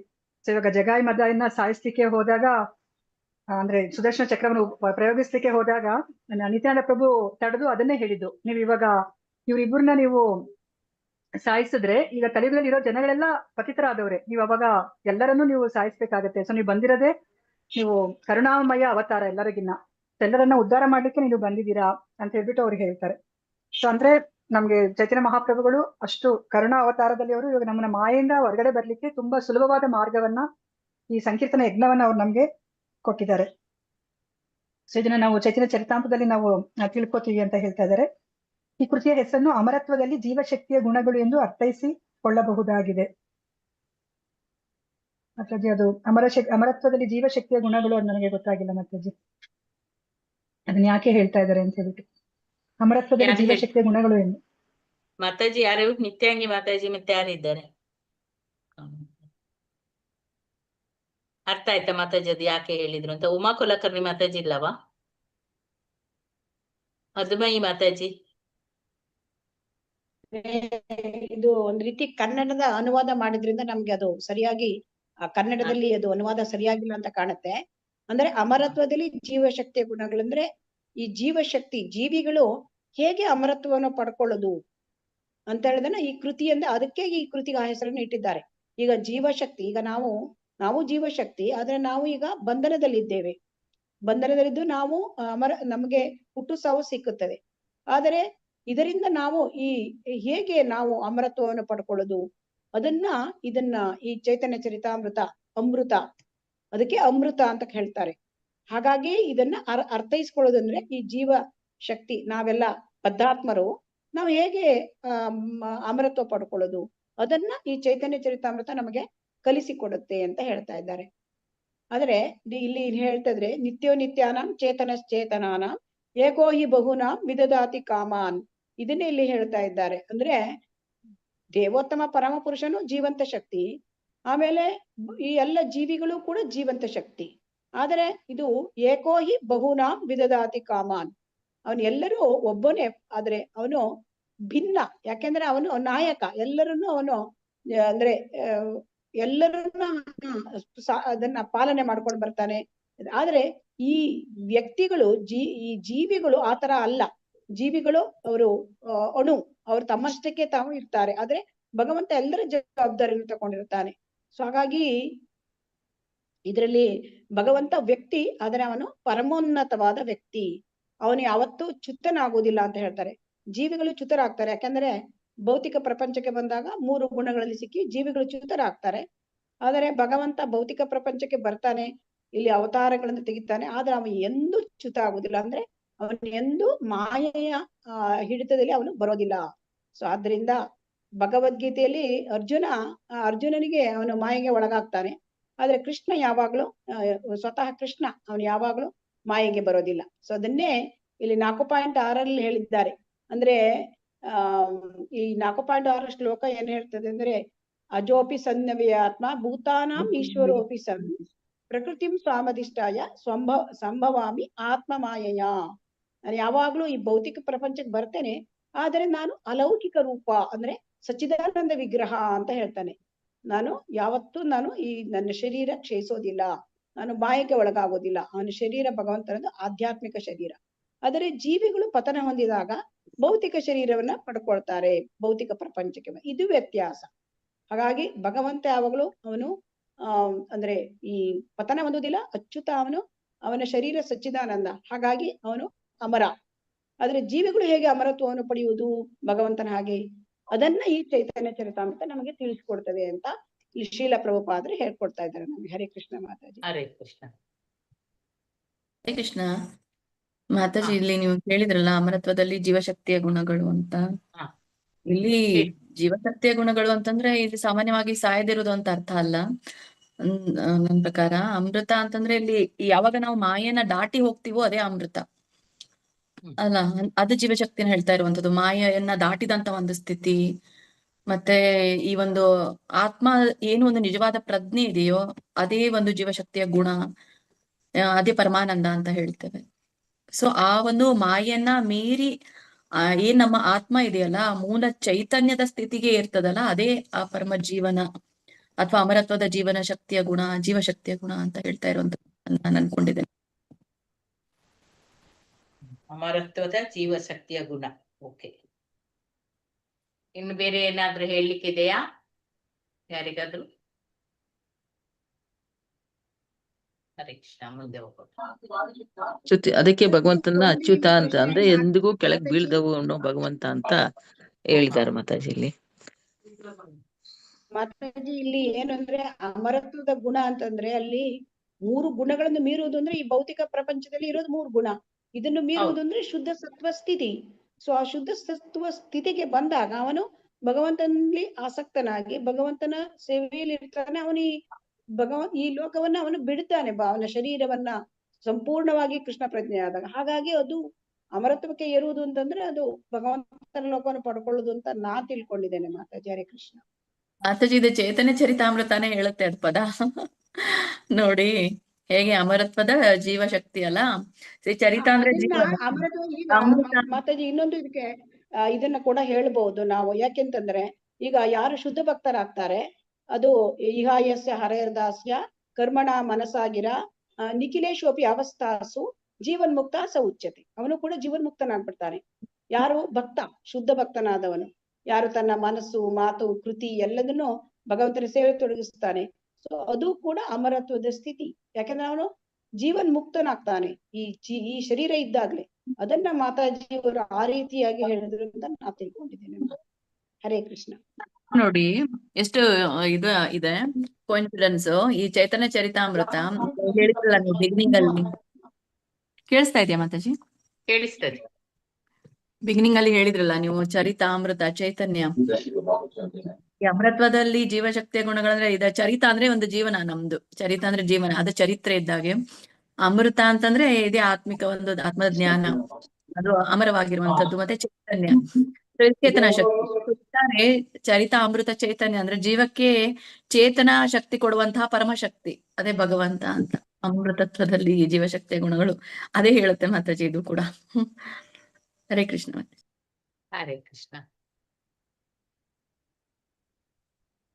ನೆಕ್ಸ್ಟ್ ಓದೋಣ. ಕೃಷ್ಣ ಈ ಐಹಿಕ ಲೋಕದಲ್ಲಿ ಇರುವುದರಿಂದ ಆ ಐಹಿಕ ಶಕ್ತಿ ಅವನನ್ನು ಆಧೀನ ಪಡಿಸಿಕೊಂಡು ಬಿಡುತ್ತದೆ ಎಂದು ನಾವು ಭಾವಿಸಿಕೊಂಡು ಬಿಡಬಾರದು.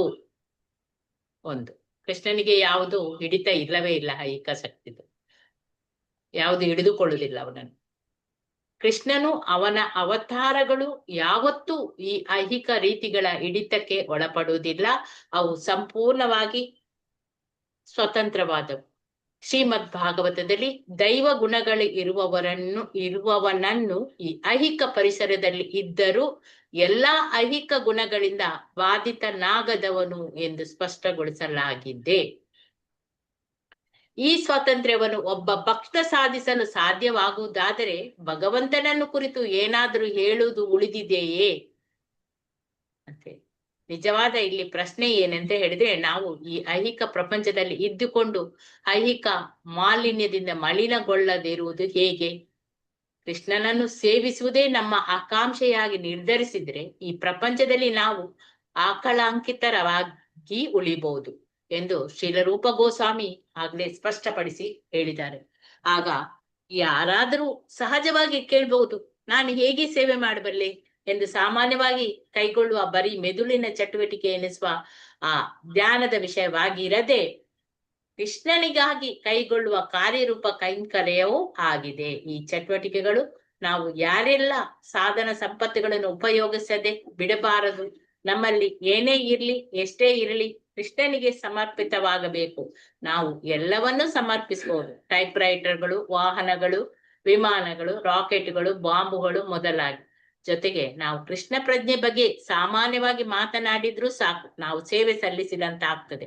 ನಮ್ಮ ಬುದ್ಧಿ, ಇಂದ್ರಿಯಗಳು ಮತ್ತು ಐಶ್ವರ್ಯ ಮತ್ತು ಸಾಮರ್ಥ್ಯಗಳೆಲ್ಲವನ್ನು ಕೃಷ್ಣನ ಸೇವೆಗಾಗಿ ಈ ರೀತಿ ಮುಡಿಪಾಗಿಸಿಟ್ರೆ ನಾವು ಎಂಥದೊಂದು ಐಹಿಕ ದಾರಿಯಲ್ಲೂ ಇಲ್ಲ ಎಂದುಕೊಳ್ಳಬಹುದು. ಇಂಥ ಆಧ್ಯಾತ್ಮಿಕ ಪ್ರಜ್ಞೆ ಮತ್ತು ಕೃಷ್ಣ ಪ್ರಜ್ಞೆಯ ಫಲವಾಗಿ ನಾವು ಈ ಐಹಿಕ ಪ್ರಕೃತಿಯ ನೆಲೆಯನ್ನು ದಾಟುತ್ತೇವೆ. ಆದ್ದರಿಂದ ಕೃಷ್ಣ ಅವನ ವಿಸ್ತರಣೆ ಮತ್ತು ಅವನ ಭಕ್ತರು ಅವನಿಗಾಗಿ ಸೇವಿಸುವವರು. ಅಜ್ಞಾನಿ ಜನ ಇದಕ್ಕೆ ವ್ಯತಿರಿಕ್ತವಾಗಿ ಆಲೋಚಿಸಿದ್ರು ಈ ಐಹಿಕ ಚೌಕಟ್ಟಿನಲ್ಲಿ ಇಲ್ಲದವರು. ಹರೇ ಕೃಷ್ಣ. ಯಾರು ಹೇಳ್ತೀರಿ ಈಗ? ಹರೇ ಕೃಷ್ಣ. ಶಾಂತಿ ಈ ಪ್ಯಾರಾದಲ್ಲಿ ಹೇಳಿರೋದು ಅಂದ್ರೆ ಮಾತಾಜಿ, ಹರೇ ಕೃಷ್ಣ, ಶ್ರೀಕೃಷ್ಣ ಅವನೇನೆ ಸ್ವತಃ ಅಕಳಂಕ ಚರಿತ. ಸೊ ಅವನೇ ಅಕಳಂಕ ಚರಿತ ಅಂತ ಅಂದ್ಮೇಲೆ ಅವನಿಗೋಸ್ಕರ ಉಪಯೋಗಿಸಿದ ಯಾವುದೇ ಸಾಧನೆಗಳಿರ್ಬೋದು, ಅದ್ ಯಾವುದು ಕೂಡ ಅದು ಇದರ ಬಾಹಿರವಾಗಿದ್ದು ಅಂತ ಹೇಳಿ ಅಂತ ಏನ್ ಬೇಕಾದ್ರೂ ನಾವು ಉಪಯೋಗಿಸ್ಬೋದು.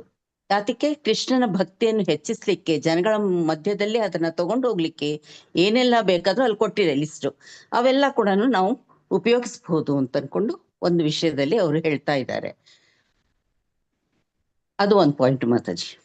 ಓಕೆ, ನೆಕ್ಸ್ಟ್ ಬೇರೆಯವರು.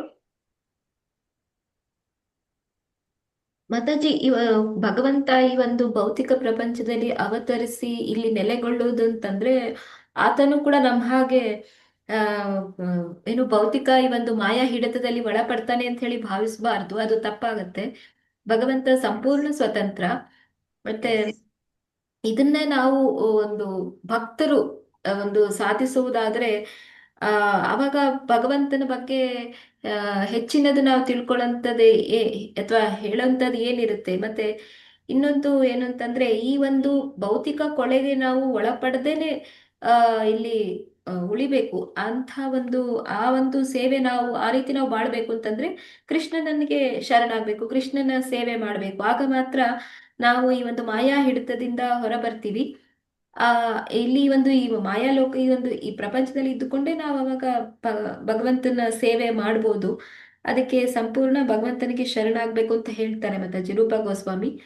ಮತ್ತೆ ಈ ಒಂದು ಏನೊಂದು ಭಕ್ತಿ ಸೇವೆ ಅಂತ ಇದೆ, ಇದು ಕೇವಲ ಒಂದು ಸಾಮಾನ್ಯ ಚಟುವಟಿಕೆ ಅಂತ ಹೇಳಿ ಅಲ್ಲ, ಇದು ಒಂದು ಸಂಪೂರ್ಣವಾಗಿ ಆಧ್ಯಾತ್ಮಿಕ ಚಟುವಟಿಕೆ. ಹರೇ ಕೃಷ್ಣ ಮಾತಾಜಿ. ಈಗ ನಾವು ಏನೆಲ್ಲ ಚಟುವಟಿಕೆಯನ್ನು ಮಾಡಬಹುದು ಇದರಲ್ಲಿ? ಹರೇ ಕೃಷ್ಣ ಮಾತಾಜಿ. ನಾವು ಬರೀ ಒಂದು ಕೃಷ್ಣ ಜಪ ಮಾಡದೆ ಧ್ಯಾನ ಮಾಡದೆ ಅಲ್ದ, ಭಗವಂತನಿಗಾಗಿ ಒಂದು ಹೂವು ಕಟ್ಟೋದು, ಒಂದು ಪ್ರಸಾದ ಮಾಡೋದು, ಅವ್ರಿಗೋಸ್ಕರ ಒಂದು ಒಂದು ಡ್ರೆಸ್ಸು ಇದು ಮಾಡೋದು, ಅಲಂಕಾರ ಮಾಡೋದು, ಅದೆಲ್ಲಾನು ನಾವು ಭಗವಂತನಿಗೋಸ್ಕರ ಮಾಡ್ಬೋದಲ್ಲ ಮಾತಾಜಿ? ಮಾಡಬಹುದು. ಕೃಷ್ಣನ ಸೇವೆ ಅಂದ್ರೆ ಅದು ಬಂತು, ಮಾರ್ಜನದಿಂದ ಎಲ್ಲ ಬಂತು. ಓಕೆ, ಕಾರ್ಯರೂಪ ಕೈಂಕರ್ಯ ಅಂದ್ರೆ ಅದೇ ಅಲ್ವಾ ಮಾತಾಜಿ? ಹೌದು, ಕೃಷ್ಣನಿಗಾಗಿ ಕೈಗೊಳ್ಳುವ ಕಾರ್ಯರೂಪ ಕೈಂಕರ್ಯ ಅದೇ ಆಗಿದೆ. ಹರೇ ಕೃಷ್ಣ ಮಾತಾಜಿ. ಹೇಳ್ಬೋದಾ? ಹೇಳಿ ಮಾತಾಜಿ. ಇಲ್ಲಿ ಏನ್ ಹೇಳ್ತಾರೆ ಅಂದ್ರೆ, ಕೃಷ್ಣನ ಭಕ್ತರು ಭಕ್ತಿ ಸೇವೆ ಮಾಡ್ಕೊಂಡು 3 ಗುಣಗಳಿಂದ ಹೊರಗೆ ಬರ್ತಾರೆ. ಅವ್ರಿಗೆ ಅದು ಸಾಧ್ಯ ಆಗತ್ತೆ. ಅಲ್ಲಿ ಭಗವದ್ಗೀತೆಯಲ್ಲಿ ಹೇಳಿದ್ದಾರೆ, ಮಾಂಚಯೋ ಅವ್ಯಭಿಚಾರೇಣ ಭಕ್ತಿ ಯೋಗೇನ ಸೇವತೆ ಸಗುಣಾನ್ ಸಮತೀತೇತಾನ್ ಬ್ರಹ್ಮ ಭೂಯಾಯ ಕಲ್ಪತೆ. ನಾನು ಯಾರು ಭಕ್ತಿ ಸೇವೆ ಮಾಡ್ತಾರೆ ಅವರು 3 ಗುಣಗಳಿಂದ ಹೊರಗೆ ಬರ್ತಾರೆ. ಕೃಷ್ಣನ ಭಕ್ತರು 3 ಗುಣಗಳಿಂದ ಹೊರಗೆ ಬರ್ತಾರೆ ಅಂದ್ಮೇಲೆ ಕೃಷ್ಣ ಹೇಗೆ ಬರ್ಲಿಕ್ಕೆ ಐಕ ಗುಣದಿಂದ ಬಾಧಿತನಾಗ್ತಾನೆ? ಇದು ಪ್ರಶ್ನೆ. ಸೊ ಆದ್ದರಿಂದ ಅವನು ಯಾವತ್ತೂ ಕೃಷ್ಣ ಐಕ ಸ್ಥಿತಿಗೆ, ಈ ಗುಣದ ಒಳಗೆ ಅವನು ಮಾಯೆ ಒಳಗೆ ಅವನು ಬರೋದಿಲ್ಲ. ಕೃಷ್ಣ ಒಂದೇ ಅಲ್ಲ, ಕೃಷ್ಣನ ಅವತಾರಗಳು, ಕೃಷ್ಣನ ಸ್ವಾಂಶ ವಿಸ್ತರಣೆಗಳು, ಹಾಗೆಯೇ ಕೃಷ್ಣನ ಭಕ್ತರು ಯಾವತ್ತೂ ಕೂಡ ಅವರು ಐಕ ಗುಣಗಳಲ್ಲಿ ಅವರು ಬರೋದಿಲ್ಲ. ಆಮೇಲೆ ಇಲ್ಲಿ 2ನೇ ಪ್ರಶ್ನೆ ಅಂದ್ರೆ, ನಾನು ಹೇಗೆ ಈಗ ಭೌತಿಕ ಪ್ರಪಂಚದಲ್ಲಿ ನಾವು ಹೇಗೆ ಈ 3 ಗುಣಗಳಿಂದ ನಾವು ಅಂಟಿಕೊಳ್ಳದೆ ಇರತಕ್ಕಂಥದ್ದು? ಅದಕ್ಕೆ ಅವರು ಹೇಳ್ತಾರೆ, ಕೃಷ್ಣನ ಸೇವೆ ಮಾಡಿ. ಇದು ಕೃಷ್ಣನ ಸೇವೆ ಮಾಡೋದು ಬರೀ ಧ್ಯಾನ ಅಲ್ಲ, ಬರೀ ಒಂದು ಮೆಂಟಲ್ ಧ್ಯಾನ ಅಲ್ಲ, ಮನಸ್ಸಿನ ಅಥವಾ ಮಿದುಳಿನ ಧ್ಯಾನ ಅಲ್ಲ. ನೀವು ಕೃಷ್ಣ ಕೈಂಕರ್ಯವನ್ನು ಮಾಡಬೇಕು ಅಂತ ಹೇಳ್ತಾರೆ. ಕೃಷ್ಣ ಕೈಂಕರ್ಯ ಅಂದ್ರೆ ಕೃಷ್ಣನಿಗೆ ಸೇವೆ ಮಾಡೋದು. ಸೊ ಅದು ಸೇವೆ ಮಾಡೋದನ್ನ ಹೇಗೆ ಮಾಡೋದು? ಯುಕ್ತ ವೈರಾಗ್ಯವನ್ನ ಅವರು ಇಲ್ಲಿ ಹೇಳಿದ್ದಾರೆ. ಯುಕ್ತ ವೈರಾಗ್ಯ ಅಂದ್ರೆ ಇಲ್ಲಿರ್ತಕ್ಕಂಥ ಈ ಭೌತಿಕ ಪ್ರಪಂಚದಲ್ಲಿ ಇರ್ತಕ್ಕಂಥ ಎಲ್ಲವನ್ನು ಕೃಷ್ಣನ ಸೇವೆಯಲ್ಲಿ ಬಳಸಿ, ಅದರ ಜೊತೆಗೆ ನಿಮ್ಮ ಮಾತು, ನಿಮ್ಮ ಮನಸ್ಸು, ನಮ್ಮ ಮಾತು, ನಮ್ಮ ಮನಸ್ಸು, ನಮ್ಮ ಎಲ್ಲ ಚಿಂತನೆಗಳು, ಇದನ್ನ ಕೃಷ್ಣನಲ್ಲಿ ಇಡಿ. ಸೊ ಆಗ ನಮಗೆ ಸುಲಭವಾಗಿ ಕೃಷ್ಣನ ಸೇವೆ ಮಾಡ್ದಂಗೆ ಆಗತ್ತೆ. ಈ ರೀತಿಯಾಗಿ ಕೃಷ್ಣನ ಸೇವೆ ಮಾಡಿದಾಗ ಮಾತು, ಮನಸ್ಸು ಮತ್ತು ನಮ್ಮ ಕೃತಿಯಿಂದ ಮಾಡಿದಾಗ ನಮಗೆ ಈ ಭೌತಿಕ ಪ್ರಪಂಚದಲ್ಲಿ ಇದ್ಕೊಂಡೇ ನಾವು 3 ಗುಣಗಳಿಂದ ಹೊರಗೆ ಬರಬಹುದು. ಇಲ್ಲಿದ್ದಾಗಲೇ ಬರಬಹುದು ನಾವು ಶುದ್ಧ ಭಕ್ತರಾದಾಗ. ಇದನ್ನ ಇಲ್ಲಿ ಹೇಳ್ತಾ ಇದ್ದಾರೆ. ಹಾಗೆ ನಾವು ಹೇಗೆ ಹೊರಗೆ ಬರ್ಬೋದು? ಕೃಷ್ಣ 3 ಗುಣಗಳಲ್ಲಿ ಇಲ್ಲ, ಕೃಷ್ಣನ ಭಕ್ತರು 3 ಗುಣಗಳಲ್ಲಿ ಇರೋದಿಲ್ಲ. ಕೃಷ್ಣನ ವಿಸ್ತಾರಗಳು ಕೂಡ 3 ಗುಣಗಳಲ್ಲಿ, ಆ ಸ್ವಾಂಶ ವಿಸ್ತರಣೆಗಳು ಇರೋದಿಲ್ಲ ಅಂತ ಇಲ್ಲಿ ಹೇಳಿದ್ದಾರೆ. ಮತ್ತೆ ಹರೇ ಕೃಷ್ಣ. ಹರೇ ಕೃಷ್ಣ, ಧನ್ಯವಾದಗಳು.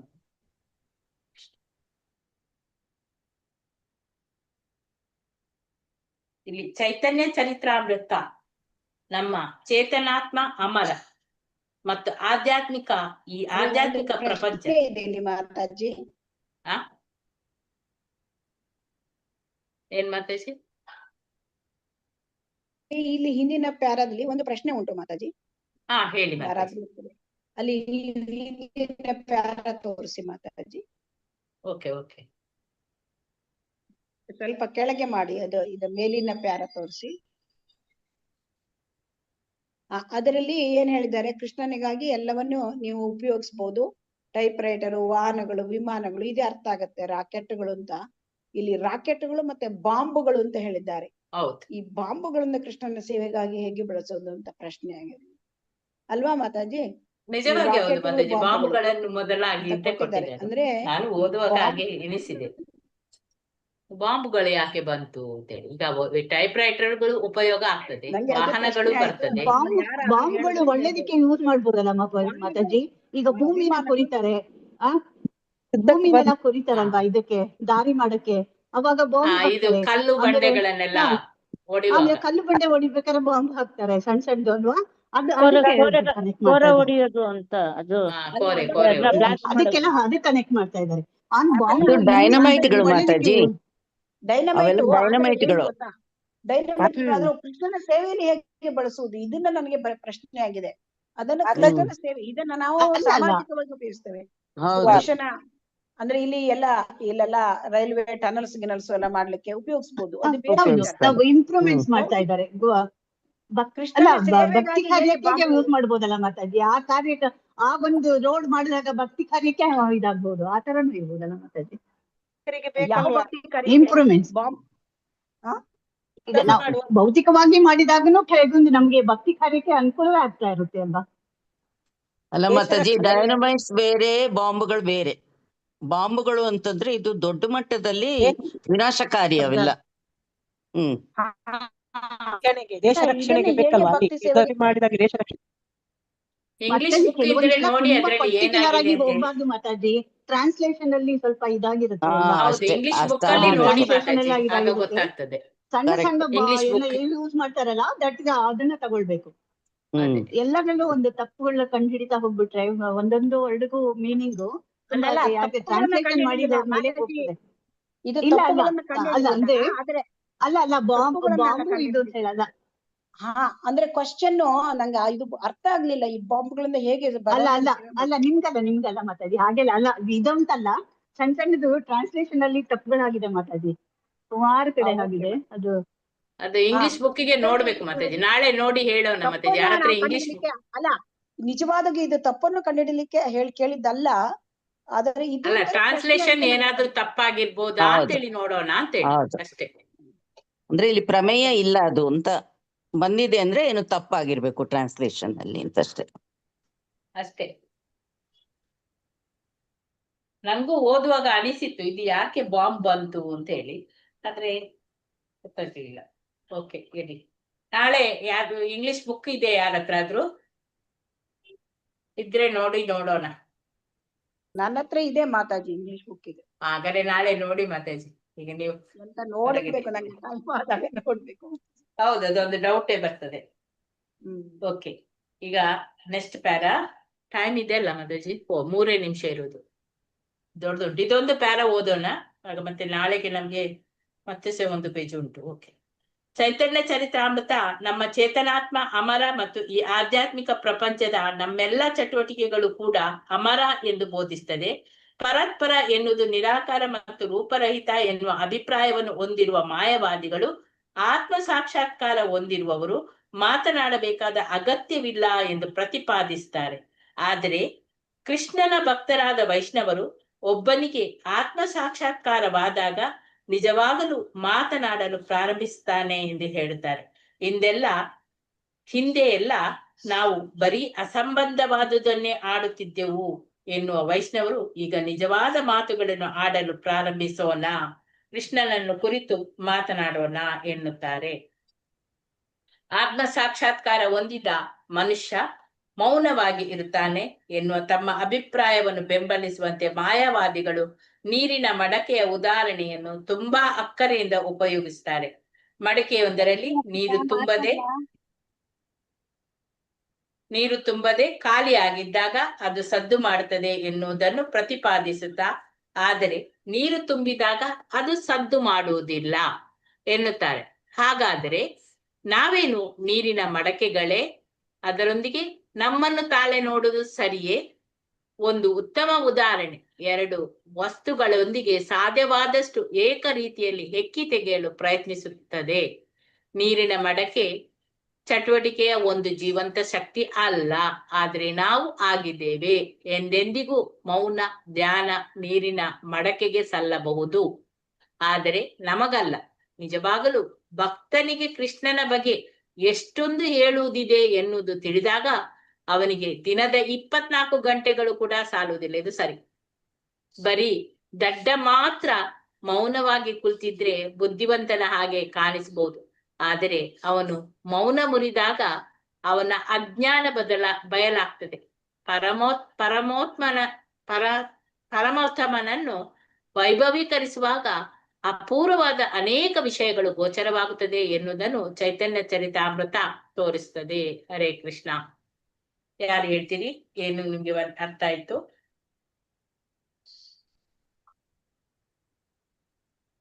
ಹರೇ ಕೃಷ್ಣ. ಚೈತನ್ಯ ಚರಿತಾಮೃತ. ನಮ್ಮ ಚೇತನಾತ್ಮ ಅಮರ ಮತ್ತು ಈ ಆಧ್ಯಾತ್ಮಿಕ ಪ್ರಪಂಚ ನಮ್ಮೆಲ್ಲ ಚಟುವಟಿಕೆಗಳಿಗೂ ಕೂಡ ಅದು ಅಮರ ಅಂತೇಳಿ ಚೈತನ್ಯ ಚರಿತಾಮೃತ ಬೋಧಿಸ್ತದೆ. ಪರಾತ್ಪರ ಎನ್ನುವುದು ನಿರಾಕಾರ ಮತ್ತು ರೂಪರಹಿತ ಎನ್ನುವ ಅಭಿಪ್ರಾಯವನ್ನು ಹೊಂದಿರುವ ಮಾಯವಾದಿಗಳು ಆತ್ಮ ಸಾಕ್ಷಾತ್ಕಾರ ಹೊಂದಿರುವವರು ಮಾತನಾಡಬೇಕಾದ ಅಗತ್ಯವಿಲ್ಲ ಎಂದು ಪ್ರತಿಪಾದಿಸುತ್ತಾರೆ. ಹರೇ ಕೃಷ್ಣ. ಯಾರಾದ್ರೂ ಹೇಳ್ತೀರಾ? ಹರೇ ಕೃಷ್ಣ ಮಾತಾಜಿ. ಹೇಳಿ. ಇಲ್ಲಿ ಒಂದು ಹೋಲಿಕೆ ಕೊಡ್ತಾ ಇದ್ದಾರೆ ಮಾತಾಜಿ. ಸಾಧಾರಣವಾಗಿ ಜನ ಮಾತಾಡೋದು, ಆದ್ರೆ ಅದನ್ನ ಮಾಯಾವಾದಿಗಳು ಕೂಡ ಹೇಳ್ತಾರೆ ಅಂತ ಹೇಳ್ತಾ ಇದ್ದಾರೆ. ಅಂದ್ರೆ ತುಂಬಿದ ಕೂಡ ತುಳ್ಕೋದಿಲ್ಲ ಅಂತ ಒಂದು ಗಾದೆ ಹೇಳ್ತಾರೆ. ಅಂದ್ರೆ ಅದು ಮಡಕೆ ತುಂಬಿದ್ರೆ ಸದ್ದು ಮಾಡೋದಿಲ್ಲ ಅಂತ. ಅಂದ್ರೆ ಇವ್ರು ಹೇಳೋದು ಯಾವ ಅರ್ಥದಲ್ಲಿ ಅಂದ್ರೆ ಸುಮ್ನೆ ಬಡಬಡಾಯಿಸೋರ್ ಬಗ್ಗೆ. ಆದ್ರೆ ವಾಸ್ತವದಲ್ಲಿ ಕೃಷ್ಣ ಪ್ರಜ್ಞೆಯಲ್ಲಿ ಇರುವಂತವ್ರು ಮಡಕೆಗೆ ಹೋಲಿಕೆ ಮಾಡಕ್ ಸಾಧ್ಯ ಇಲ್ಲ ನಮ್ಮನ್ನ. ಅದಕ್ಕೆ ಅವ್ರು ಹೇಳ್ತಾ ಇದ್ದಾರೆ, ಯಾರು ನಿಜವಾಗ್ಲೂ ಆತ್ಮ ಸಾಕ್ಷಾತ್ಕಾರ ಪಡೆದಂತ ಭಕ್ತರಿದ್ದಾರೆ ಅವ್ರಿಗೆ 24 ಗಂಟೆ ಕೊಟ್ರು ಕೂಡ ಅವ್ರಿಗೆ ಭಗವಂತನ ಬಗ್ಗೆ ಮಾತಾಡೋದಕ್ಕೆ ಸಮಯ ಸಾಕಾಗೋದಿಲ್ಲ ಅಂತ. ಆದ್ರೆ ನಾವು ಸಾಧಾರಣ ಮಡಕೆಗಳಲ್ಲ, ನಮ್ಮನ್ನ ಮಡಕೆಗೆ ಹೋಲಿಸಿ ಹೇಳಲಿಕ್ಕೆ ಸಾಧ್ಯ ಇಲ್ಲ. ಹಾಗಾಗಿ ಯಾರು ಆತ್ಮ ಸಾಕ್ಷಾತ್ಕಾರ ಪಡೆದಿದ್ದಾರೆ, ಯಾರು ಭಕ್ತರಿದ್ದಾರೆ, ಅವರು ಹೆಚ್ಚು ಹೆಚ್ಚು ಮಾತನಾಡ್ತಾರೆ ಅಂತ ಇಲ್ಲಿ ಹೇಳ್ತಾ ಇದ್ದಾರೆ ಮಾತಾಜಿ. ಹರೇ ಕೃಷ್ಣ. ಅಂದ್ರೆ ಭಗವಂತನ ಬಗ್ಗೆ. ಇನ್ಯಾರಾದ್ರೂ ಹೇಳ್ತೀರಾ? ಶ್ರೀಲ ಪ್ರಭುಪಾದರು ಹೇಳ್ತಾರೆ ಮಾತಾಜಿ, ಮಾಯಾವಾದಿಗಳು ಮಾತಾಡೋದೇ ಬೇಡ, ಯಾಕೆಂದ್ರೆ ಅವರು ಮೌನವಾಗಿರೋದೇ ಒಳ್ಳೇದು. ಅವರು ಮಾತಾಡಿದ್ರೆ ಅವ್ರದ್ದು ಎಲ್ಲ ಜ್ಞಾನ ಬಟ್ಟ ಬಯಲಾಗುತ್ತೆ. ಕೃಷ್ಣ ಪ್ರಜ್ಞೆ ಉಳ್ಳವರಿಗೆ ಕೃಷ್ಣನ ಬಗ್ಗೆ ಹೇಳಲಿಕ್ಕೆ ತುಂಬಾ ಉಂಟು. ಸೊ ಅದರಿಂದ ಅವರು ಮಾಯಾವಾದಿಗಳು ನೇತಿ ರೀತಿ ಹೇಳ್ಕೊಂಡಲೇ ಇರ್ಲಿ, ಅವರು ಮೌನವಾಗೇ ಇರ್ಲಿ, ಮೌನ ಮುರಿಯೋದು ಬೇಡ. ಅವ್ರ ಜ್ಞಾನ ಬಟ್ಟ ಬಯಲಾಗುತ್ತೆ. ನಾವು ಕೃಷ್ಣ ಪ್ರಜ್ಞೆ, ಅವರು ತಮ್ಮ ಶಿಷ್ಯರಿಗೆ ಹೇಳ್ತಾರೆ, ನಾವು ಕೃಷ್ಣ ಪ್ರಜ್ಞೆಯಲ್ಲಿರೋ ಭಕ್ತರು, ಹಾಗಾಗಿ ನಮಗೆ ಭಗವಂತನನ್ನು ಹೊಗಳುವ ಕೆಲಸ ತುಂಬಾ ಇರುತ್ತೆ. 24 ತಾಸು ನಮಗೆ ಸಾಕಾಗುವುದೇ ಇಲ್ಲ, ನಾವು ಕೃಷ್ಣನ ಬಗ್ಗೆ ಹೊಗಳುತ್ತಾ ಹೋಗೋಣ ಅಂತ ಹೇಳ್ತಾರೆ. ಸೊ ಇದನ್ನ ಆಲ್ರೆಡಿ ಮಾತಾಜಿ ಇದನ್ನ ಅಂದ್ರೆ ನೀರಿನ ಕೊಡ, ಅದು ಮಣ್ಣಿನ ಕೊಡ ಮಡಕೆ ತುಂಬಿದಾಗ ಸದ್ದಾಗುದಿಲ್ಲ, ಅದು ಖಾಲಿದ್ರೆ ಸದ್ದಾಗುತ್ತೆ. ಹಾಗಾಗಿ ಅವರು ಮಾಯಾವಾದಿಗಳು ಆತ್ಮ ಸಾಕ್ಷಾತ್ಕಾರ ಆಯ್ತು ಅಂದ್ರೆ ಮಾತೇ ಆಡಬೇಡ ಅಂತ ಹೇಳ್ತಾರೆ. ಅದು ನಾವು ಈ ಮಡಕೆಗೆ ನಮ್ಮನ್ನು ಹೋಲಿಸ್ಲಿಕ್ಕೆ ಬರೋದಿಲ್ಲ. ನಾವು ಜೀವಂತ ಶಕ್ತಿ. ಅದು ಮಡಕೆ ಹೇಳೋದು ಅದು ಒಂದು ಎಂತ ಅದಕ್ಕೆ ಜೀವ ಅಂತ ಇರುವುದಿಲ್ಲ ಅದಕ್ಕೆ. ಸೊ ಅದಕ್ಕೆ ಹೋಲಿಸ್ಲಿಕ್ಕೆ ಸಾಧ್ಯ ಇಲ್ಲ. ಸೊ ಆ ಮಾಯವಾದ ಥಿಯರಿಗಳನ್ನ ನಾವು ಮಾಡ್ಲಿಕ್ಕೆ ಬರೋದಿಲ್ಲ.